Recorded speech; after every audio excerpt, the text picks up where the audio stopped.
नमस्कार मंडळी, सकाळी उठलो आणि उठल्या उठल्या बघतो तर माझी चार्जिंग केबल झाली ती खराब. तर मोबाईलला चार्जिंगच नव्हती आणि उंदराने कुरतडल्यावानी झाली होती. तेवढं झालं तुमची वहिनी आणून देती चाय आणि रुद्रांश काय मला चहा पिऊन देत नव्हता. तर रुद्रांचं म्हणणं असं होतं की त्याला पण चहा प्यायचा आहे. मी रुद्रांशला विचारतो काय प्यायचे, तर बघा तो कसा बोलतो.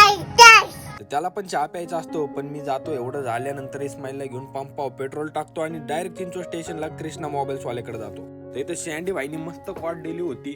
1,500ची कॉड आपल्याला 1,000 रुपयात 1 वर्षाची वॉरंटी आणि बिल सोबत दिलं होतं. एवढं येऊन बघतो तर घरी पप्पानी माझ्या तोंडापेक्षा अर्ध्या आकाराचा पिरो आणला होता. एवढा कापतो आणि मस्त खातो. तर खात होतो तेवढ्यात मम्मी म्हणते जा दुकानाहून सामान आण. मग काय सगळ्यात पहिलं दुकानात जातो, सामान घेतो आणि घरी येऊन देतो. तर तेवढ्यात मम्मीने मस्त तिळाच्या भाकरी आणि मिक्स भाजी बनवली होती, कारण मकर संक्रांत जवळ आली, ही भाजी भाकर तर बनवते. तर मग मी मस्त मजेने खातो. तर मग अचानक लक्ष पुढे जातं, तर तुमची वहिनी मोबाईल मध्ये बसलेली. तर तिला म्हणतो जेवण कर, तरी जेवताना मोबाईल काय सुटत नव्हता.